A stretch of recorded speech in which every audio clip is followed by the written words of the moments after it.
Larry, do you remember the first time that you pitched one of your screenplay ideas to a producer and it worked? Yes, I do. And it was to a producer named Barry Cross, and it was an original idea of mine. I've gotten to the point where pitching comes pretty easily to me because I've been on both sides of the desk and I know the drill and I know how to do it, but at first it was incredibly difficult. And it was always like the sweaty armpit, that you know, I mean, like, you know, and as you may, I always worry about with these interviews that what everyone hears is me stammering, you know, I mean, but I remember telling this story, and he was engaged and he was listening, and you can just, I've had pitches that I've known, oh, everyone has had these, 2 minutes in, it's just a slow death march, basically, and you just want to get it over with and say goodbye and get out of the room. But he was actually engaged and listening, and I knew it was working because then he started asking me questions, and they weren't you know, the polite, here's a couple of questions, now go away. He actually was curious, and it was a great feeling, and it allowed me to overcome a kind of I used to say that I started teaching, so I learned to talk in front of people, and now you can't shut me up because there was a lot of shyness I had to overcome, and so sitting in front of someone and talking at that point in my life wasn't easy.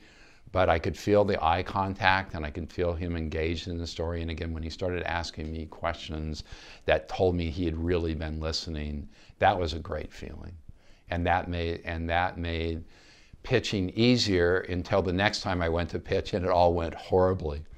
And I've had them go both ways, but I've developed a very thick skin about it now. And a couple of years ago pitched an idea to Russell Brand's development company when I don't know if he has that company still, but I was told by his executive it's too far out for Russell Brand. And I thought, it's too far out for Russell Brand? Oh God, I'm ruined. How does that happen? And so that one, I went away going, wow. Acid flashback, I guess, or something. But Timothy Leary. Yeah, I would have got, yeah. But so they can go both ways. But what I've developed over the years is a real sense of humor about this stuff, and there's a great philosopher who's been a touchstone for me forever named Alan Watts, and he once said, I don't take, it's almost like a riff on Jimmy Page's don't be respectable, be responsible.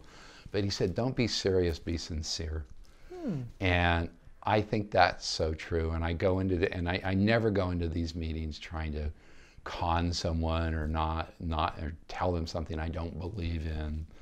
And I treat them very sincerely, but I've learned not to take them seriously. Because because I've seen people, and I could actually tell some very dark stories about people who have taken this stuff way too seriously, and it's literally destroyed them. And I refuse to have a body count like that anymore in my life. And so you go in and you do your best, and you tell them a story, and you think you believe in it. And if it's too far out for Russell Brand, what can I say? I'm sorry.